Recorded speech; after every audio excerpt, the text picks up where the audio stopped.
Je suis docteur Khan Aminata, je suis chirurgien dentiste à l'UFR d'odontostomatologie de l'université Félix Houphouët-Boigny d'Abidjan-Cocody.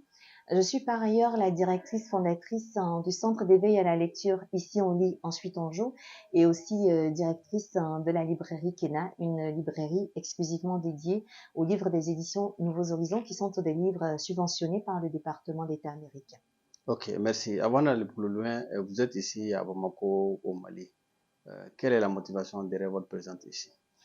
Je suis venue invitée par une sœur, une jeune sœur, une cadette, Rokia Boiré, qui organisait la première édition de Farafina Fama.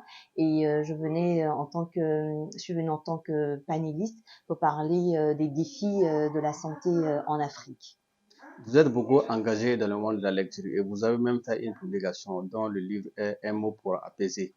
Euh, Partant de là, qu'est-ce que vous pouvez nous dire par rapport à l'importance de la lecture sur la découverte de soi?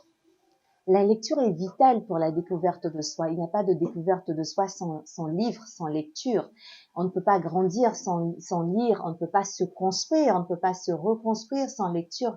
Et parce que moi, j'ai vu l'impact de la lecture sur ma vie, l'impact dans mon quotidien, l'impact dans la qualité même de mes interventions, je me suis dit pourquoi ne pas m'engager à faire de la promotion de la lecture un engagement, un leitmotiv, d'autant plus que nous évoluons dans un environnement où les écrans ont envahi les habitudes.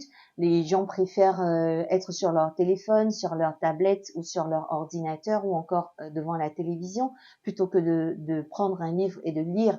Donc, quand pour moi, j'ai vu que la lecture, les livres est le point de départ de la bonne éducation, je me suis dit non, on ne peut pas rester en marge de la promotion de la lecture, d'où mon engagement à travers mes différentes actions.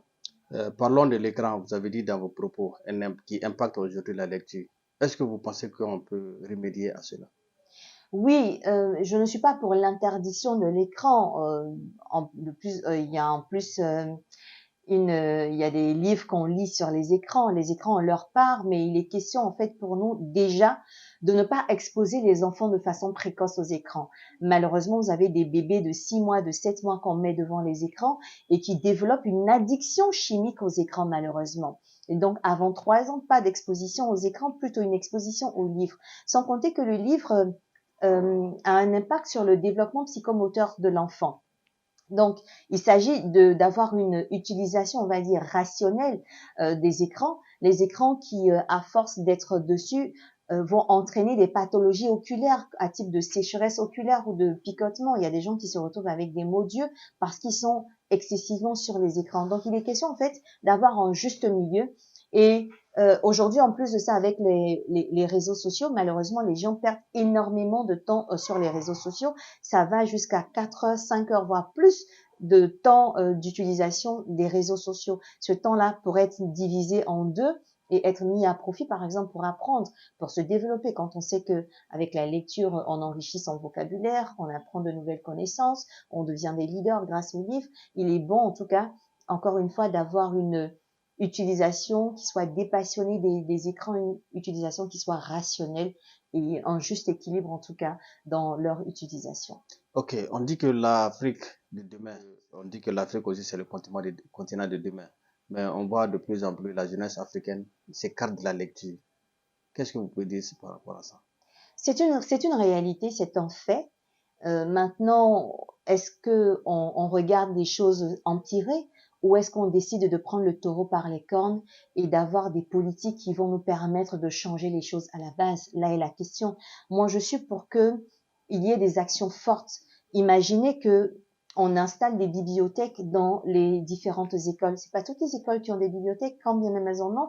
Ces bibliothèques-là brillent par l'obsolescence des livres qui sont présents dans la bibliothèque, ou c'est des bibliothèques qui sont laissées à l'abandon, qui ne sont pas animées. Imaginez qu'on installe des bibliothèques dans les écoles et que dans les programmes scolaires, on instaure une heure de lecture, une heure de fréquentation de la bibliothèque. Donc, à l'heure du cours de français, l'enseignant de français irait à la bibliothèque avec sa classe. Donc, ça fait que très tôt, les enfants sont exposés aux livres. Et si en plus de ça, à la maison, les parents lisent des livres en présence de leurs enfants ou font la lecture à leurs enfants ou qu'à la maison on a aussi des livres, cela permet à l'enfant d'évoluer dans un environnement dans lequel il est exposé à des livres. On ne se nourrit que de ce qu'on a. Changeons notre environnement. Imaginez sur les plateaux télé qu'on ait en fond une bibliothèque. Par exemple, là aujourd'hui on a choisi un cadre d'une bibliothèque pour cet entretien. Imaginez que les plateaux de télé aient des bibliothèques et derrière des livres. De façon subliminale, on va injecter, vous voyez, cette idée que on ne peut pas avoir un environnement sans livres. Donc progressivement, de fil en aiguille, on va finir par avoir une génération qui retourne aux livres. L'autre chose, c'est vraiment mettre en avant, mettre en lumière et encourager les actions des acteurs de changement, de ceux qui s'engagent à promouvoir les livres. Quelles sont les personnes qui sont le plus promues, malheureusement? Qu'est-ce qu'on regarde? Quels sont les modèles qu'on promeut? Il faut donc se poser la question de savoir qu'est-ce qu'on voudrait pour notre jeunesse, quel exemple est-ce qu'on donne à notre jeunesse. Donc si on met en avant des gens qui sont engagés pour la lecture, qu'on voit des modèles de réussite de gens qui doivent leur succès à leur lecture, vous êtes d'accord avec moi que les jeunes pourront leur emboîter le pas. Donc pour moi, c'est la somme de toutes ces petites actions conjuguées de part et d'autre qui va donc permettre d'aller vers une génération qui soit une génération leader de par ses lectures. Votre dernier mot. Je cite toujours Frédéric Douglass dans son livre Libéré par les mots qui a dit, et je cite, « Je ne savais peut-être pas lire, mais si lire allait faire de moi quelqu'un qui ne voudrait plus être esclave, alors j'allais gagner ma liberté lettre après lettre. » Nous avons la chance de savoir lire et nous ne pouvons pas nous offrir le luxe de savoir lire et de refuser de lire. Celui qui ne lit pas, il n'apprend pas. Et celui qui n'apprend pas, il désapprend, il recule, il reste en retrait. Notre succès est au bout de nos lectures. Et je voudrais terminer par citer Steven Sandel qui a dit « Vous êtes ce que vous lisez ». Vous voulez être un leader, vous voulez être quelqu'un de charismatique, vous savez ce qu'il vous reste à faire.